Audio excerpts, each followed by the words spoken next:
아멘. 제가 언젠가 한번 코로나 때 이야기를 했는데 제프리 롱이라고 하는 박사가 있어요. 그분은 뭐 하는 사람이냐 하면 사후 세계에 대해서 연구하는 사람. 원래 그 사람이 아니고 물리학자였는데 사후 세계에 대해서 자기 주변에서 죽었다가 깨어났다는 사람이 많은 거예요. 이야, 이상하다. 그래서 이분이 그 분야의 연구의 권위자예요. 20년 동안이나 거기에 몰두했습니다. 몇 분이나 세계 곳곳에 있는 사람, 죽음을 경험했다는 사람, 그걸 임사체험이라 그래요. 어떤 사람은 사고에 의해서, 어떤 사람은 병에 의해서, 어떤 사람은 자다가 그냥 죽음을 경험하는 거예요. 의사가 봤을 땐 이 사람은 죽었습니다. 사망 판정을 내린 거예요. 그런데 다시 깨어난 사람. 이런 사람들을 4천여 명을 만났어요. 그래서 그 사람들을 만나가지고 인터뷰하고 연구하고 조사하고 했던 것에 대해서 책으로 써냈는데 죽음 그 이유라고 하는 책을 썼어요. 그 책에 보면은 많은 이야기가 있지만 제가 마음에 팍 와닿는 게 있어요. 사후 세계를 경험했던 사람들에 있어서 공통점이 뭐냐 하면 그 의식이 희미한 게 아니고 너무나도 명료하고 분명한 세계라는 거예요. 여러분, 우리가 천국과 지옥 이야기하게 되면 뭐 그냥 이야기처럼 뭐 어디 뭐 꿈, 뭐 만화 이렇게 생각하지만 그 세계는 너무나도 분명한 의식, 너무나도 선명한 그런 세계가 있더라 하는 것입니다. 그런데요, 어느 정도로 우리가 육신으로 있을 때보다도 더 분명하고 확실한 세계가 거기가 있더라 하는 것을 이야기했어요. 또 한 가지는 그 사람들이 그 죽음에서 깨어났을 때에 삶이 완전히 달라졌다. 죽음을 경험했던 사람들은 다시 깨어나고 난 다음에 그 전의 삶과는 완전히 달라지더라는 거예요. 더 이상 죽음을 두려워하지 않아요. 삶의 인생의 목적과 방향이 너무나도 달라졌어. 그동안에는 어떤 세상에서 어떤 것에 희망을 가지고 세상에서 집중하고 살아가던 것들이 삶의 이유와 목적, 방향 전환이 확실하게 일어나더라는 겁니다. 여러분, 새롭게 하소서 많이 듣죠, 간증. 저도 여러분들한테 단톡방에 많이 올려드리는데 거기에 나오는 분들, 또 우리 신앙 간증 프로그램에 나와서 간증하시는 분들의 공통점이 뭔 것 같아요? 그분들에게 어떤 특별한 사건이 있었던지 아니면 거의 죽음에 직면했던 사람이었던지 말할 수 없는 고난이 있었던 사람인데 그 사람들이 하나님의 은혜로 거기에서 벗어나고 또 주님을 새롭게 만나고 그 인생을 새롭게 살아간 사람들의 이야기가 대부분의 이야기예요. 그렇죠? 죽음 앞에 섰던 사람들. 사람이 새롭게 되어지는 것이 어떻게 새로워지는가? 죽어야 새로워져요. 죽음 앞에 서봐야 되는 거예요. 우리 예수님을 믿는다고 하는 것은 바로 뭐냐? 변화가 일어나고 새로운 사람이 되는 거거든요. 그런데 어떤 사람이 변화가 되고 새로워지느냐 하면 자기가 죽음을 선언하는 사람, 자기가 죽음 앞에 서본 사람, 또 아니면 내가 그런 건 없었다 할지라도 내 죽음을 대신해 주신 그 주님의 십자가 앞에 서본 사람, 그 사람에게 변화가 있는 거예요. 그래서 때로는 아픈 것도 은혜예요. 나는 목사님 한 번도 아프지 않고 이놈 몸뚱이는 어떻게 이렇게 건강한지 아픈 줄을 나는 모릅니다. 난 약도 한 번 안 먹어봤습니다. 이런 분들이 있으면은 하나님의 새로운 은혜를 위해서 저 기도는 제가 갔다 왔는데 한 가서 한 열흘만 굶어봐요. 그냥 눈앞이 아리랑하면서 새로워질 거예요. 반대로 뒤집어서 이야기를 하면 새로워지지 않는다, 나는 변화가 잘 안 일어난다 하는 것은 다른 말로 내가 아직 안 죽어서 그렇다 말할 수도 있겠죠. 기독교의 복음이라고 하는 것은 이 세상에 있는 모든 사람은 죽어야 돼요. 왜냐하면 죄의 싹은 사망이니까. 하나님이 만든 원칙이 있단 말이에요. 그죠? 죄의 결과는 사망이에요. 모든 사람이 죽어요. 그래서 그 죽음을 다 두려워하면서, 죽음이 두렵잖아요. 그 두려움에 사로잡혀서 살아가는 것이 인생이거든요. 그런데 기독교의 복음이라고 하는 것이 뭐냐 하면은 내가 죽어야 할 그 자리에 예수님이 대신 죽어줬다. 이게 믿어지느냐 이거예요. 이게 믿어져야 되거든요. 쉽게 말하면 이런 거예요. 예수님이 2000년 전에 십자가에서 못 박혀 죽으시는데 그때에 이 박은우 이름을 명찰을 예수님이 대신 달고 죽어줬다는 거예요. 여러분의 이름을 예수님께서 내가 네 죄도 내가 다 대신 담당할게 명찰을 다 달아가지고 예수님이 죽어 주셨다는 거예요. 그래서 내가 죽어야 할 자리에 예수님이 죽으셨기 때문에 내가 안 죽어도 예수님이 대신 죽으신 걸로 내가 죽은 거하고 똑같다. 이게 기독교 복음이거든요. 이게 믿어지냐 이거예요. 이게 수없이 들었던 설교고 여러분들이 성경 공부를 통해서 들었던 이야기예요. 알아요. 그런데 이게 진짜 내 가슴속에 와닿냐 이거야. 주님이 죽은 것이 내 죽음이다. 주님의 죽음이 곧 내 죽음이다. 이게 와닿냐 이거예요. 이게 아멘이 되고 이것이 믿어지고 동의가 되고 그렇습니다. 그 십자가에 대한 복음 이야기할 때 내 가슴이 전율이 일고 주님의 그 사랑이 내 안에 뜨겁게 다가오고 그럴 때 어떤 일이 난다고? 변화가 일어나요. 고린도후서 5장 17절 말씀 보실까요? 다 같이 시작. 누구든지 그리스도 안에 있으면 그는 새로운 피조물입니다. 옛 것은 지나갔습니다. 보십시오. 새 것이 되었습니다. 이 죽음이 바로 뭐냐? 예수 안에 있으면 예수님 믿으면 새로운 피조물이 된대요. 하나님께서 우리에게 복 주시는 원리가 너무나도 잘 말씀하고 있는 거예요. 예수님 영접하고 예수님 믿으면 나는 새로운 피조물이 되고 그리고 난 다음에 어떻게 해요? 옛날 것은 지나가고 나는 새로운 사람이다. 새로운 사람으로 살아가게 된다고 하는 것입니다. 그래서 예수님을 믿는 사람 보고 새 사람 됐다고 이야기하는 거예요.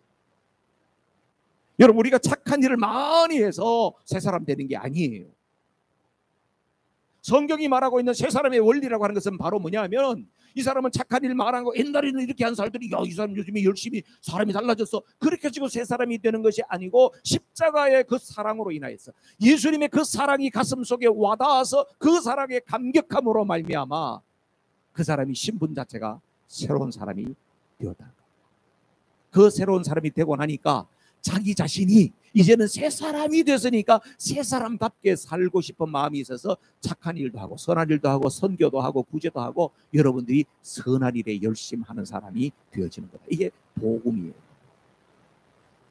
기독교 신앙의 출발은 어디서 시작한다? 예수님의 십자가에서 시작합니다. 여러분 이 십자가의 이야기를 들을 때마다 우리 가슴속이 울려야 됩니다. 나는 교회는 오래 다니는데 십자가에 대해서 이해도 안 되고 나는 십자가 사랑도 믿지도 않고 뭐 예수님이 옛날에 죽었다는데 그게 나하고 무슨 관계야? 그러면서 백날 교회를 왔다 갔다 해도 그분은 예수님과 관계 없는 사람이에요. 십자가가 깨달아져. 십자가가 내 가슴 속에 쑥 들어와야 돼. 십자가의 사랑이 내 안에 들어와야 돼요. 그래서 주님의 십자가 앞에 설 때에 여러분들이 정말 감격한 경험들이 있어야 돼요. 목사님 나는 한 번도 그런 일이 없어요. 어떡하죠? 하던 일을 중단하고 하나님 앞에 그것 때문에 한번 매달려.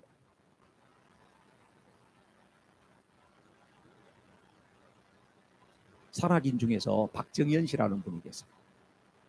그분이 책을 한 권 썼는데 끈이라고 하는 책을 썼어요. 끈. 고사를 등반하는 사람이 이렇게 자일이라고 끈 갖고 있잖아요. 밧줄. 이분이 후배하고 저 히말라야 촐라체라고 하는 그 봉우리 한 6,440m 정도 된대요. 그 봉에 등반을 하고 하산하던 중에 조난당하고 구조로 되기까지의 있던 모든 프로세스 과정들을 쓴 책이에요.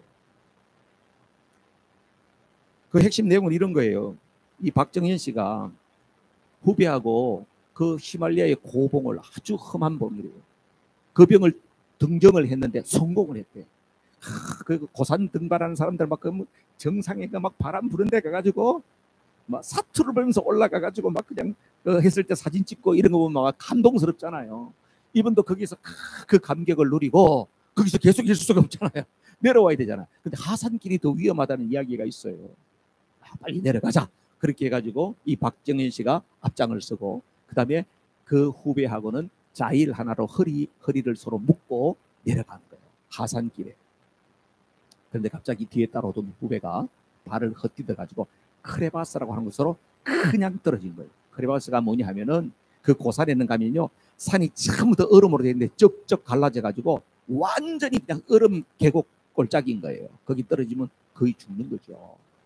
그래서 고산 등반하는 사람은 이 사다리 같은 걸 메고 다니잖아요. 그래서 그런 데 있으면 사다리로 지나가고 이렇게 하는데 그 위에 떨어진 거예요. 거의 살 희망이 없대요. 근데 설상가상으로 이분이 떨어지면서 그 어른이 무거운 배낭을 메고 떨어지면서 그 힘이 얼마나 있었겠어요? 밧줄로 탁 치면서 떨어졌는데 이 박정희 씨는 그 줄에 의해서 맞아서 갈비뼈가 부러졌어요. 그리고 그 후배는 밑에 떨어지면서 얼음벽에 부딪혀서 다리가 부러졌어요. 그 순간에는 딱 두 가지 선택 중에 결정을 해야 돼요. 죽기 살기로 끌어올리든지 아니면 밧줄을 끊든지. 이미 등반을 하기 위해서 온 체력이 다 소진됐습니다. 올라가면서. 그 후배를 살리기 위해서는 이미 자기는 큰 부상을 당했습니다. 그 후배도 밑에서 건강하면 자기가 어떻게 기어 올라오겠는데 다리가 부러졌어요. 줄을 잘라도 누가 뭐라 그럴 수 없어요. 이미 세계적으로도 유명한 산악인인데 똑같은 상황 속에서 크레바스에 자기와 함께 등반했던 자기 친동생이 떨어졌는데 그 줄을 잘고 혼자 살아왔던 그런 기록들이 있대. 그래서 사람들은 누구도 그 사람을 블레임할 수가 없대. 왜냐하면 산악인들에게서 그것은 일반 상식이니까. 그런 상황에서는 둘 다 죽을 수는 없지 않나. 그러니까 자의를 잘라라. 자의를 잘라서 너라도 살아 돌아가라. 이게 산악인들은 기본적인 상식이에요. 박정희 씨도 고민했겠죠. 근데 후배를 포기할 수 없었다.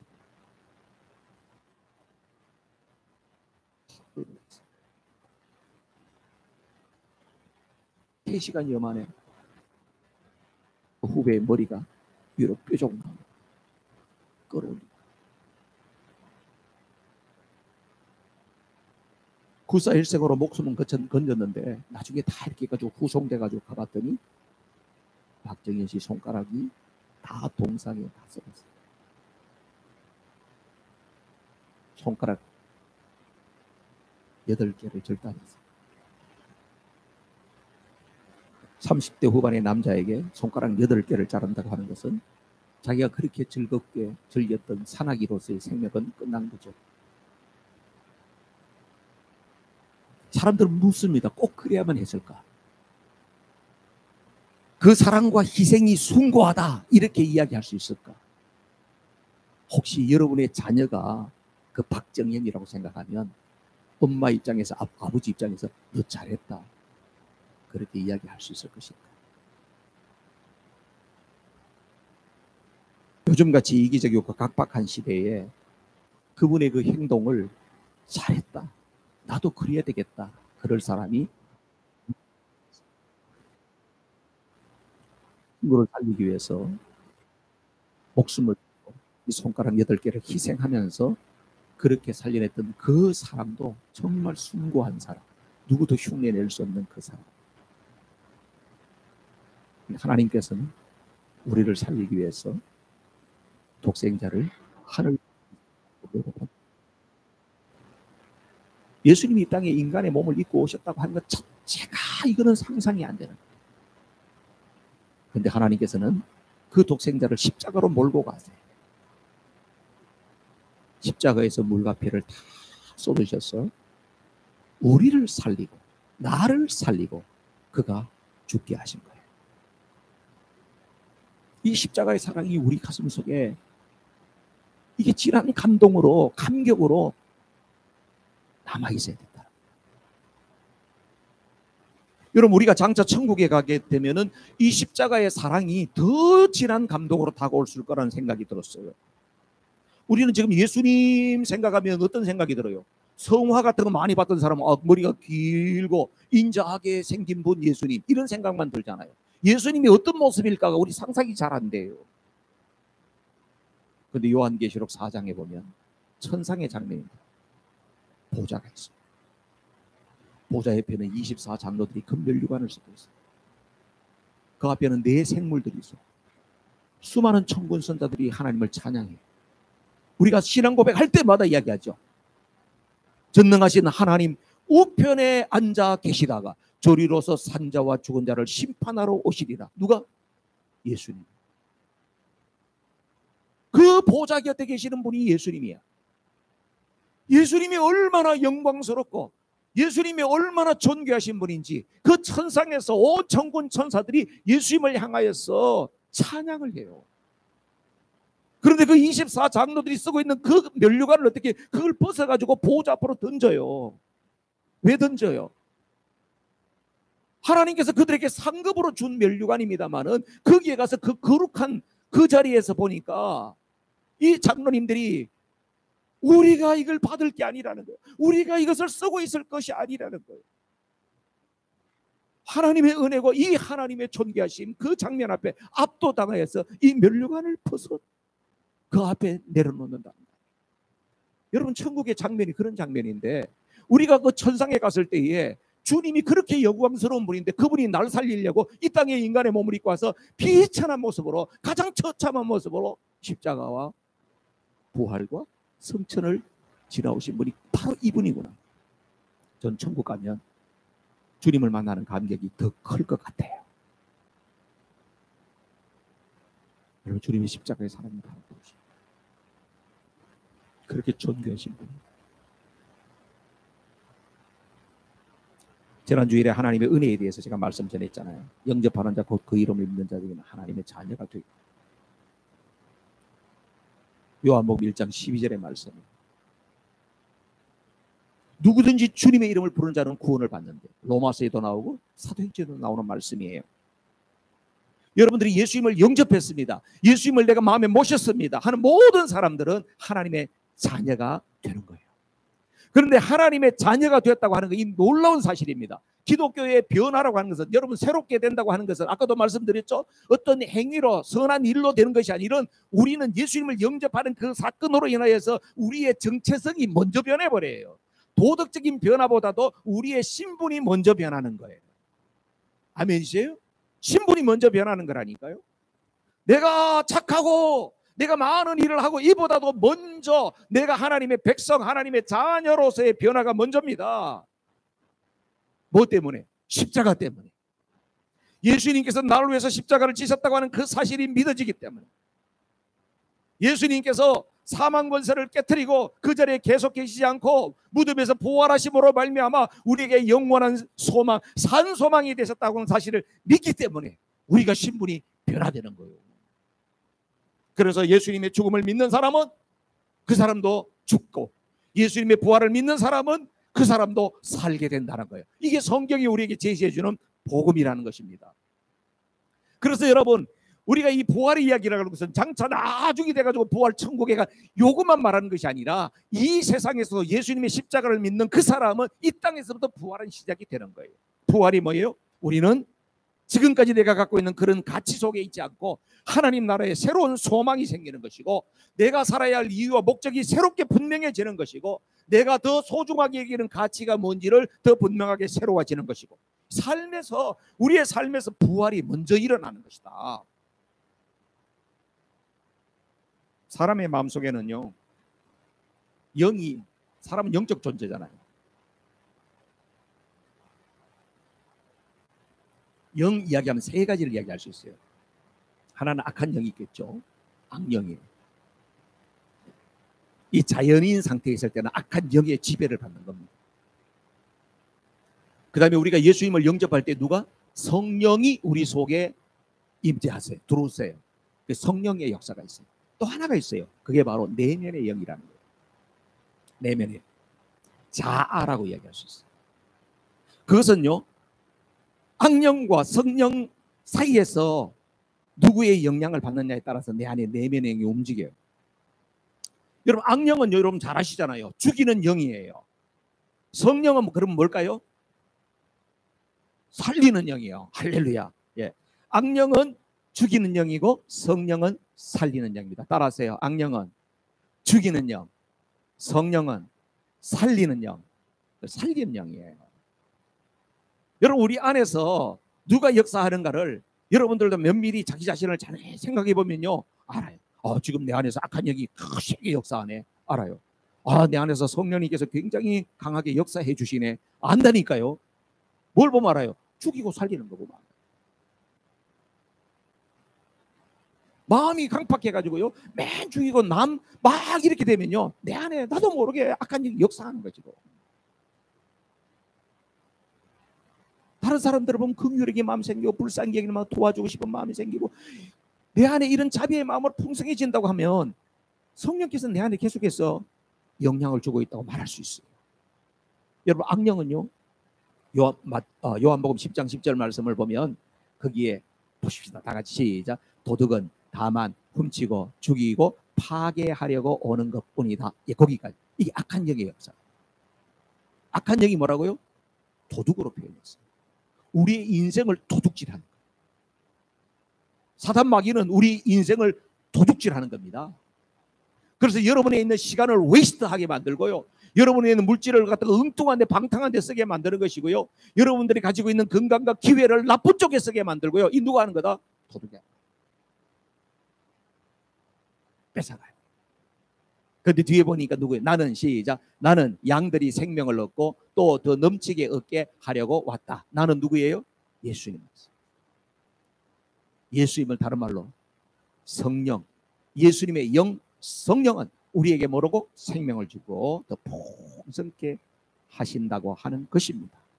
여러분, 성령의 역사는 요한 3서 2절에 있는 말씀같이 사랑하는 자요, 내 영혼이 잘된 것 같이 범사가 잘되고 강건케 되기를 내가 간구하노라. 성령의 역사는 이런 역사예요. 우리의 영혼이 잘 되기를 원했어요. 여러분의 영혼이 잘 되기를 원했어요. 범사가 감사로 충만하기를 원하세요. 누가? 성령께서. 빌립보서 1장 21절 말씀 볼게요. 다 같이 시작. 나에게는 사는 것이 그리스도시니 죽는 것도 유익합니다.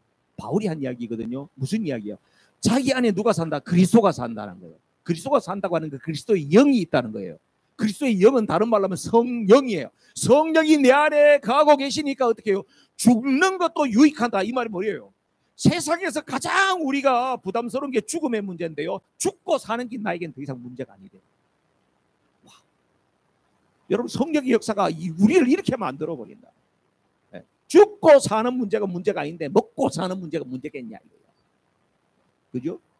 옆에 있는 분들한테 이야기했어요. 야, 죽고 사는 게 문제가 아닌데 먹고 사는 게 문제겠냐, 이렇게 이야기해 보세요. 해봐요. 너무 길어서 못 따라 했어요. 죽고 사는 게 문제가 아닌데 먹고 사는 게 문제겠냐. 성령께서 우리 가운데 임하시면 이런 담대함을 주십니다. 죽는 게 문제가 안 된다는 거예요. 근데 이 내면의 영이라는 게 문제거든요. 여러분, 내면의 영. 내면의 영이 뭐냐면 여기 자아라는 거예요. 자아.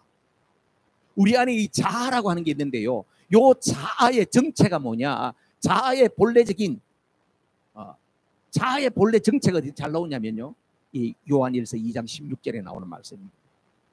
다 같이 시작. 세상에 있는 모든 것 곧 육체의 욕망과 눈의 욕망과 세상 살림에 대한 자랑은 모두 하늘 아버지에게서 온 것이 아니라 세상에서 온 것이기 때문입니다. 아멘. 세 번역이니까 조금 여러분 어색하죠. 이게 여러분 잘 알아요. 육체의 정욕과 안목의 정욕과 이생의 자랑이니 이것은 아버지께로부터 온 것이 아니고 어디서 왔다? 세상으로 왔다는 거예요. 여러분, 우리 안에요, 복음이 없을 때는 다 목적이 이거야. 다 자기 자랑하려고 하고 뭐 보는 것마다 다 갖고 싶고 다 먹고 싶고 누리고 싶고, 이게 다 우리 속에 있는 자아예요. 그런데 우리 이 자아가 성령을 모시고 나면은요, 이런 것들이 다 사라지면 좋겠는데 한 방에 싹 안 사라지는 거예요. 이게 예수님은 믿기는 믿는데 여전히 내 안에 육신의 정욕과 안목의 정욕과 이생의 자랑이 나를 자꾸 붙들고 있는 거예요. 그러니까 신앙생활을 하긴 했는데 내가 보니까 내 안에는 별로 변화도 없는 것 같고 이런 생각을 가질 때가 많다 이 말이에요. 그럼 이걸 어떻게 해야 될까요? 해결해 봐야지. 그 해결 보는 방법이 뭘까요? 로드십이다. 로드십 들어보셨어요? 로드십. 주님을 주인으로 인정합니다. 내 안에 계신 성령님께 그분께 주인의 자리를 내드리는 거예요. 내 인생이 내 것이 아니라, 내 인생이 내 것이라고 사람들은 노래를 불러요. 오늘날 사람들이 포스트 모더니즘의 시대 정신 자체가 뭐냐 하면요, 네 인생은 네 거야, 네가 왕이야, 네가 제일이야. 이게 오늘날 시대 정신이에요. 그런데 우리 예수 믿는 사람들은요, 그 시대 정신을 따라가는 것이 아니고 내 인생은 내 것이 아닙니다. 누구 겁니까? 주님의 것입니다. 내 인생은 내 것이 아니에요. 누구 거예요? 하나님 것입니다. 성령님이 내 인생의 주인이십니다. 이걸 계속해서 그분을 초청하는 거예요. 그분에게 내 자리를 내어드리는 거예요. 그러면 성령께서 예수님이 영접할 때 내 안에 계시는데, 우리가 이렇게 초청하고 로드십을 인정하고 주님의 주권을 잡고 높여드리고 이렇게 할 때에 성령님께서 우리 안에서 활동이 어떻게 해요? 극대화되어지시는 것입니다. 그래서 우리로 하여금 예수님이 죽을 때 죽고 예수님이 부활하실 때 우리는 살게 되고, 성령님께서 우리의 삶을 주도권을 가지고 인도해 가시니까 옛사람은 점점 사라져 나가고 나는 새 사람의 삶의 열매를 맺으면서 살게 되는 것이다. 이것이 복음이에요. 오늘 읽었던 갈라디아 말씀 다시 보세요. 너무나 중요한 말씀인데, 갈라디아 2장 20절 시작. 나는 그리스도와 함께 십자가에 못 박혔습니다. 이제 살고 있는 것은 내가 아닙니다. 그리스도께서 내 안에 살고 계십니다. 내가 지금 육신 안에서 살고 있는 삶은 나를 사랑하셔서 나를 위하여 자기 몸을 내어주신 하나님의 아들을 믿는 믿음 안에서 살아가는 것입니다. 아멘. 그게 굉장히 중요한 복음의 에기스가 다 들어있습니다. 이건 사도 바울이 갈라디아에 있는 교회 교인들한테 보낸 편지거든요. 갈라디아 교회 하면 여러분 백그라운드 좀 생각나나요? 이거 알면 도사요, 성경 박사요. 갈라디아 교회라는 것은 사도 바울이 복음을 전했는데, 바울이 잠깐 떠나고 난 사이에 누가 들어왔냐면 거짓 선생들이 들어왔어요. 그래서 그들이 한 핵심 내용은 이거예요. 야, 예수만 믿는다고 어떻게 구원을 받냐? 그렇게 쉬운 구원일 밖에 세상에 구원 못 받을 사람은 어디 있냐? 예수도 믿지만 율법을 지켜야지 되지. 그래서 구원은 믿음 플러스 율법을 지켜야 된다. 그래야 구원받는다. 이렇게 주장을 했어요. 그래서 바울이 돌아보니까 기가 막힌 거야. 복음을 살짝 비틀어가지고 복음을 왜곡시킨 거예요. 여러분 오늘날 시대에도요, 이렇게 복음이 왜곡된 것이 너무너무도 많습니다. 그래서 바울이 지금 바로 뭐라고 이야기를 하냐면, 이 복음을 다시 엑기스를 이야기해 주는 거예요. 그리고 자기 자신이 변화된 것에 대한 이야기를 사실은 해주는 거예요. 바울이 원래 어떤 사람이었어요? 율법에 얼마나 충성하는 사람이었습니까? 그 사람은 율법을 지키기 위해서 예수 믿는 사람들을 잡아가지고 그 사람들을 관가에다 넘기고 감옥에 쳐넣고 이런 일을 했던 사람 아니겠어요? 율법에 충성했던 사람이었어요. 근데 자기 그렇게 살아봤더니 어떻게 해요? 자기는 핍박자고 포행자고 아주 나쁜 놈밖에 안 됐다는 거예요. 그런데 다메섹에서 예수님을 탁 만나고 났더니 그게 아니구나 하면서 깨달았어요. 그래서 예수님이 죽을 때 내가 죽었구나, 십자가의 복음을 깨달았어요. 예수님이 부활하셨을 때 내가 다시금 살아나게 됐구나, 부활의 주님을 만났어요. 십자가와 부활이, 이 복음이 자기 안에 싹 들어오고 나니까요, 그 다음에는 내가 지금 살아도 옛날에 그 사람이 아니고 나는 새로운 삶을 살 수밖에 없는 그런 인생이 되었구나. 성령님께 내 인생의 주도권을 내어드리고 사는 그 삶이 얼마나 복된가를 이야기해주고 있는 거예요. 이게 갈라디아 2장 20절이에요. 여기 십자가와 부활, 성령의 주도권까지 다 들어있어요. 우리 인생의 주인이 누군가가 저 한 절 속에 다 들어있다. 갈라디아 2장 20절 말씀이 여러분 마음속에 새겨지기를 주님의 이름으로 축복합니다. 외우십시오. 외우십시오. 요절이라도 한 절 외우고 있어서 여러분 마지막에 가지고 숨이 넘어가기 전에 자녀들이 와서 엄마, 아버지 마지막 얘기할 때 마지막 하실 말씀이 없습니까? 그렇게 내가 그리스도와 함께 십자가에 못 박혔네. 그런 적 이제는 내가 사는 것이 아니야. 내 안에 그리스도께서 사시는 거야. 너희들도 예수님을 잘 믿어라. 그래야지. 숨을 몰아쉬면서 섭섭다, 섭섭하다 이것들아. 그렇게 하다 가시겠어요? 자, 그러면은 어떻게 해야 내 안에 이 그리스도가 머물게 할까요? 여러분, 우리가 나 자신은 어떠냐면 내 눈에 보이는 이 육체가 나가 아닙니다. 누가 어디 가서 저를 알든지 뭐 서문학교에 박은호 목사가 있다는 것을 안다고, 아니면 저를 한번 봤다고 해서 이 사람이 박은호 목사 그 사람 내 알아요. 그 아는 거예요? 내 끝을 봤다는 거겠지. 그게 아는 게 아니에요. 여러분, 사람은요 보이는 육체가 진정한 나가 아니라니까. 여러분들 오늘 교회 온다고 이쁘게 왔어요. 머리에 막 훅가시도 이렇게. 그래요. 하나님 앞에 예배하니까 단정하게 나오고, 여러분들이 신경 써서 나온 거는 그 정성이 아주 귀한 거예요. 그러나 그것이 여러분이 아니잖아요. 사람은 보이는 육체가 나가 아니고요, 뭐가 있어요? 그 안에는 내면이 영혼, 영과 혼이 있단 말이에요. 그게 나요. 그게 나요.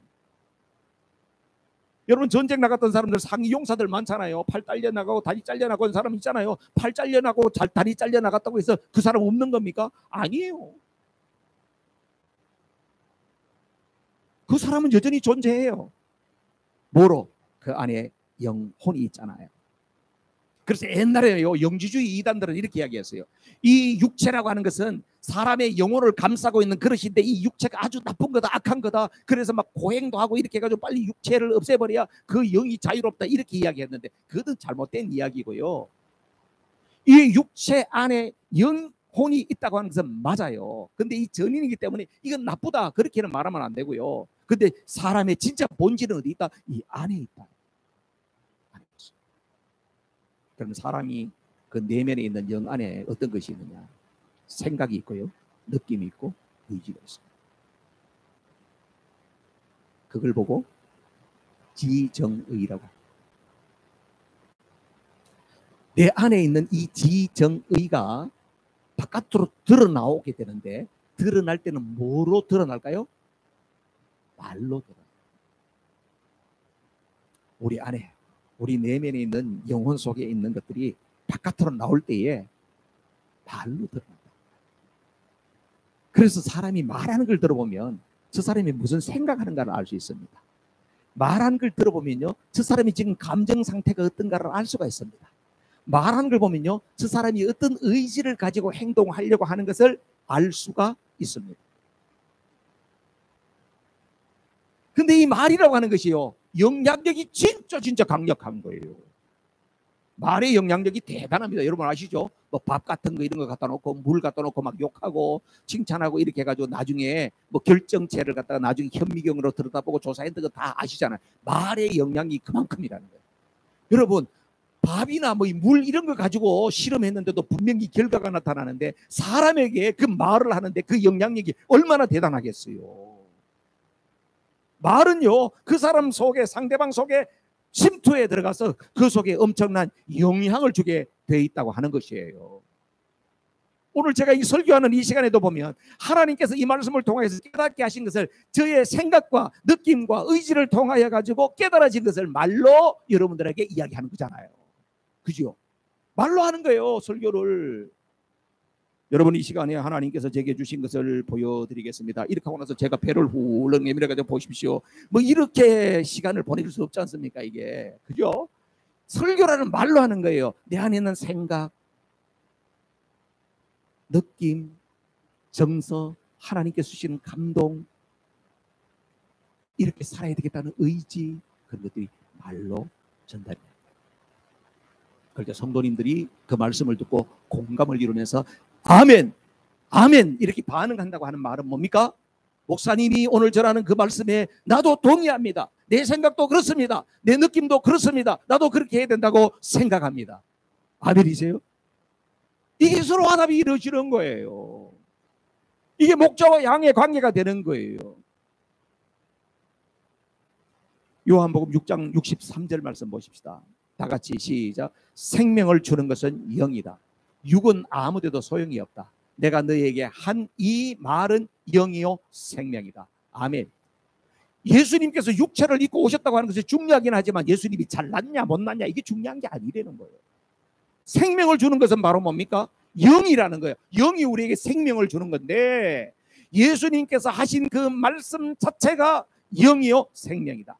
그러니까 예수님께서도 바로 뭡니까? 이 땅에 인간의 몸을 입고 오셨지만 그 안에 영이 있잖아요. 그러니까 예수님의 생각, 예수님의 정서, 감정, 예수님의 의지가 거기에 있는 들판에 있는 사람들이나 제자들에게 계속해서 쏟아져 나갔던 거 아니에요. 그것이 바로 뭐라고요? 말씀이라는 거예요. 예수님이 가지고 있던 그 스피릿이 오늘 말씀으로 기록이 되어져서 우리에게 주어져 있는 것입니다. 그래서 우리가 하나님의 말씀을 들을 때에, 설교를 들을 때에 이것이 충돌이 일어나요. 내 안에 있는 거하고 충돌이 일어난다니까. 내 안에는 뭐가 있어요? 옛 자아가 있잖아. 옛날 습관이 있잖아. 아직 버리지 못한 게 있잖아요. 근데 말씀을 듣다 보니 충돌이 자꾸 일어나는 게 부딪히는 거예요. 그러면 어떻게 됩니까? 목사 지는 저렇게 사나? 말만 번지르 하네. 그렇게 되면 어떻게 돼요? 내 옛자가 계속해서 에너지를 먹으면서 옛자가 커지는 거예요. 그런데 충돌이 왔을 때에 어떻게 해야 돼요? 아멘, 아멘, 아멘으로 하나님의 말씀을 아멘으로 수용할 때 어떻게 해요? 내 안에는 옛자가 무너지고 내 안에 자아가 파쇄가 일어나요. 이게 성도가 변화되는 것이고 성숙하게 되는 비결이 되는 줄로 믿습니다. 사랑하는 성도 여러분, 구원받은 자, 복음을 만난 사람은 반드시 삶의 방식이 달라지게 되어 있습니다. 그런데 삶의 방식이 달라지고 새로워지기 위해서는 제일 먼저 뭐예요? 십자가. 내가 죽어요. 나는 실제로 안 죽었지만 내 대신 누가 죽어줬어요? 예수님이 죽어주셨다는 그 사실이 내 가슴속에 와서 주님이 죽을 때 저도 죽었어요. 주님을 만났을 때 나도 죽었어요. 이 인간 마구는 이제 없습니다. 오직 주님입니다. 그걸 기독교적인 용어로 뭐라 그러는지 아세요? 세례라고 그러는 거예요. 여러분 세례 받았죠? 세례 받을 때 여러분들이 세례 받을 때 그냥 멋 모르고 받은 사람도 있지만 그 세례가 이제는 내가 죽고 주님이 내 안에서 사시는 겁니다. 그 고백으로 받은 것이 세례입니다. 여러분 구약 성경에 보면요, 이스라엘 백성들을 구원하는데 출애굽기에 보면 12장이 6월절 아니에요. 문설주 임방에다가 다 바르고 난 다음에 13장으로 딱 가면요, 하나님께서 이스라엘 백성들 특별히 구원하셔가지고 그 다음에 해야 될 것에 대해서 이야기를 합니다. 홍해를 지나게 하시고요, 거기에 이스라엘 백성들이 해야 될 세 가지 오리엔테이션을 해요. 너희들은 어떤 첫 것을 하나님 앞에 늘 드려야 된다. 무교절을 지켜야 된다. 죄의 누룩을 없애야 돼. 그리고 불기둥과 구름기둥 성령의 인도를 받아야 된다. 이런 이야기를 하셨어요. 그 바로 뭐예요? 내가 죽고 나니까 그 다음에 삶의 새로운 방식이 나오더라는 거예요. 그건 구약이고요. 신약의 말씀은 오늘 갈라디아 2장 20절 사도 바울이 고백한 것처럼 십자가, 부활, 그리고 성령님께서 내 안에 주인이 되심으로 삶의 모든 스타일이 달라지는 거예요. 하나님의 말씀이 스피릿이 선포되어질 때마다 아멘, 아멘, 아멘으로 반응할 때에 내 안에 옛사람이 녹아 없어지고 내 안에 하나님의 그 질서가 세워지는 줄로 믿습니다. 이 삶이 가장 복 있는 삶. 우리는 그렇게 갈 거예요. 그렇게 가실 분만 크게 아멘. 기도하십시다. 우리 합심해서 기도합니다. 예수로 죽고 예수로 살고, 우리 기독교 신앙에 있어서 너무나도 중요한 이야기예요. 그런데 이것이 오랫동안 교회 다니면서 들었기 때문에 추상적으로 남아있는 사람들이 많아요. 실제적으로 예수님이 죽었다고 하는 것이 내 안에 전혀 와닿지 않을 때가 많아요. 주님의 십자가가 내 안에 진한 감동으로 경험되어져야만이 새로운 삶에 대한 도전이 생기는, 동기부여가 되는 거예요. 십자가 사랑도 아직 내가 경험이 안 된다고 하면은 아직 신앙의 출발 라인에서 출발도 못한다. 여러분의 실상을 하나님 앞에 솔직하게 이야기하세요.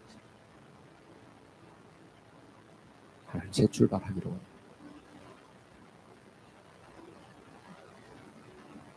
다시금 오늘이 스타트 포인트가 되기를 원합니다. 합심해서